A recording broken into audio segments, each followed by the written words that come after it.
So I want to give everybody a quick update on my Gimp ass leg.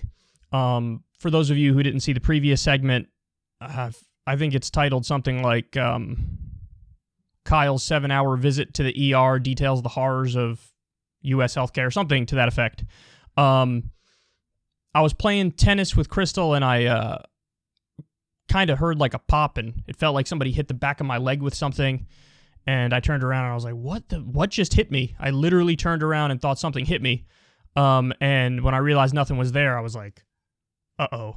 And so since I heard like a pop, and since it felt like something hit me, I knew that something bad had happened in my calf.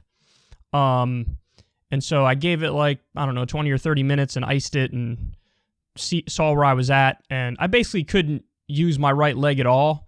And so I thought, well, this isn't good. I might need surgery to like repair something where there's a rupture. Now, I didn't know at the time what it was. I didn't know, knee related, Achilles related, something in the calf, some tendon in the calf, some muscle in the calf. I didn't know what it was because I'm not a doctor. But all I knew was if I can't put any pressure on my right leg, this might require surgery. And so went to the hospital. Again, check out the other segment. I'm not going to go through all the details. I was there for 7 hours. Saw some real eye-opening things, got nothing out of the 7-hour visit except an x-ray. An x-ray looks at bone when we knew it wasn't a bone issue, but apparently there's a process. You have to get an x-ray before you get an MRI or an ultrasound, which is what I actually needed for the leg. So basically I was out of commission for a long time there. I was stuck in Washington, D.C., and what happened was after the initial visit to the hospital, figured it's still the right thing to do to get it looked at by an expert, a professional, a doctor. And so I made a doctor's appointment in Washington, D.C. Now, this place I went to is actually not bad. I'd been there once before. It's one of few like medical places in the country and in my life that I've been to where I was like, this isn't all terrible. They seem to be more hands-on than other medical-related things that I've been to. And so I went there, had an appointment. The doctor kind of was able to rule out Achilles, rule out knee stuff, definitely said it's something internal in the calf, but this doctor wasn't a sports specialist, and this doctor wasn't an orthopedist. And so this doctor said, look, I'll talk to we have a sports specialist that's here. I'll talk to this person for you and try to get you some more information. And what happened was I got a referral to go to an ultrasound place, because for this particular injury, you need an ultrasound. So they gave me a referral. I set up an ultrasound appointment. We're probably on week 2.5 now, or 2, something like that. And I show up and they're like, oh, we don't have the particular kind of ultrasound machine that we need in order to do your calf. I needed like a musculoskeletal ultrasound. And they're like, we don't have that kind here. So then I'm like, all right, well, what the fuck do I do now? Now, at that point, 2 weeks in, it had already started getting a little better. So I went from like being unable to put any weight on that right leg to being able to put my right toe down. And as long as my heel is very elevated, I was fine. Then slowly over time, day by day, that heel started coming down more and more to the ground, which showed me that there's some healing going on there internally. And I had been icing it relentlessly, elevating it relentlessly. I wear a compressor now on it all the time. I got one on right now as I'm talking to you guys. So I'm basically doing everything that a layman thinks you're supposed to do. I was walking with a crutch for a while, just trying to do right by the leg, and the heel kept coming down and down. And then eventually I was able to develop like a decent limp. So, I can look somewhat normal limping with my right toe on the ground and my left foot normal. And so I decided, what am I going to do? I'm going to make another appointment. Now, the next time I could get to another appointment even is like 2 weeks from now. And so maybe 2 weeks from now, I won't even be at the place where I need an orthopedist or I need an ultrasound of the leg or an MRI or whatever. And so, but just to be on the safe side, I did get a referral to an orthopedist. We called up to make an appointment, and then they go, oh, we don't take your insurance. So I'm explaining this to everybody to really put in perspective what it's like in this country healthcare-wise. And I'm somebody of relative means. Like, I'm not poor. I'm okay. And got absolutely nothing at the hospital. Got a doctor's appointment that gave me a referral to a place for an ultrasound where they didn't even have the machine I needed. Then I got a referral to an orthopedist. The orthopedist says we don't take your insurance. So I'm on what? 4 attempts at getting something solved with the leg, and the entire time, I'm on my own. And literally, the most helpful stuff that there's been has been Googling and reading and trying to be very precise about where I feel the pain and trying my best to navigate through everything with my own research. Now, beyond that also, so I finally got to the place where I'm able to drive.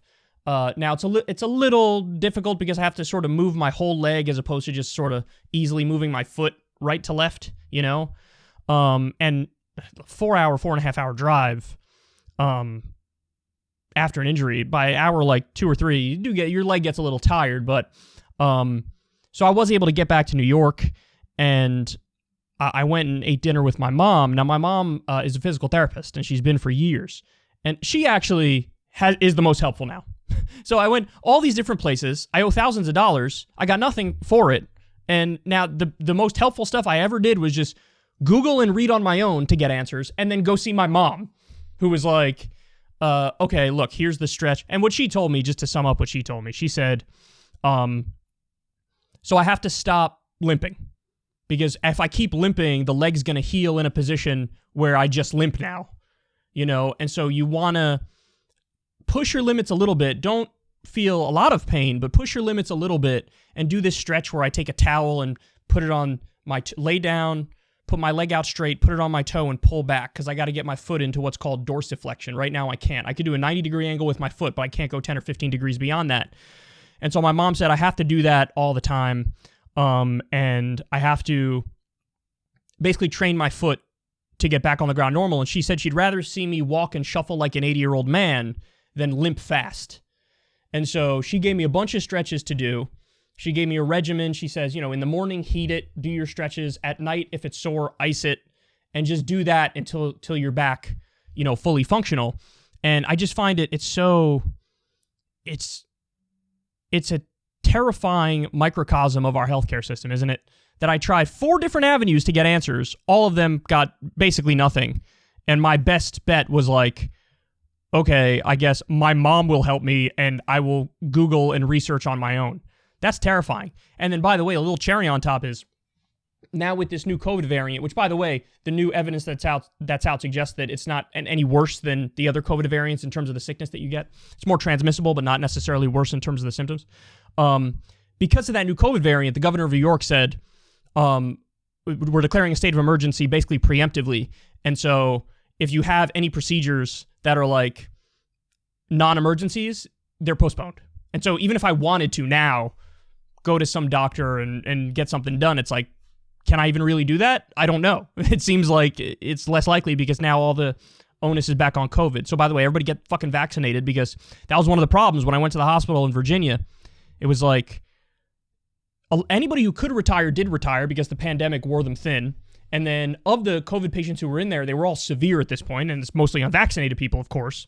And so they put such a burden on the healthcare system that anybody who's dealing with non-COVID issues, I mean, the shit I saw in that emergency room is terrifying. I mean, people who can't breathe, who were sitting there waiting for 20 minutes, a poor girl with a broken hand who was sitting there waiting for 15 minutes, somebody who just had blunt force trauma, some car accident or something, sitting there, bleeding, stitched up, doesn't know what's going on, and you got some nurse walking up to them saying, the bathroom's over there if you need it, and the person's like, terrifying stuff. But anyway, so moral of the story is, it does appear now in a very harsh libertarian way, you're on your own with the healthcare system. That's at least the sense that I got. I hate hospitals, and I never would want to go. I only went because I felt like I absolutely had to, and basically got nothing out of it except some bills and a terrible story to tell. So, I mean, there you have it. Thankfully, my leg's getting better. Still not 100%, probably 80%. I'll need to keep stretching it, need to keep doing my PT on my own, basically, and hopefully get to a point where I could sort of walk normal. If you see me now, I kind of shuffle like an 80-year-old man because I can't put too much weight on my right leg, and I have to keep it a little bit bent. I can't really go into dorsiflexion with the foot, but, it's getting better, and obviously good enough for me to drive back from D.C. to here, and I'll eventually be, going back there because we got some awesome Crystal Kyle and Friends podcast coming up. But yeah, there you have it. My gimp ass leg is improving, but what a terrible, terrible, terrible experience with the U.S. healthcare system. But listen, I know for sure that my experience pales in comparison to what a lot of you guys have dealt with, because anytime you post something like this, or there's just endless horror stories that people have, things that are way worse than what I'm talking about, where it's like, they were on the verge of death and then they get no help and then they get a bill for like thousands of dollars. And it's like, well, Jesus fucking Christ, what are we doing here? Totally broken system. It needs a top-down reboot. And I think that goes without saying. If you want to see me and Crystal Ball interview legends like Noam Chomsky, Cornel West, and more, subscribe to Crystal Kyle and Friends on Substack. $5 a month gets you the video version a day early. Remember, we take 0 ad dollars for this podcast. Or you can sign up on Substack for free and get the audio version a day later. Link in the video description box below.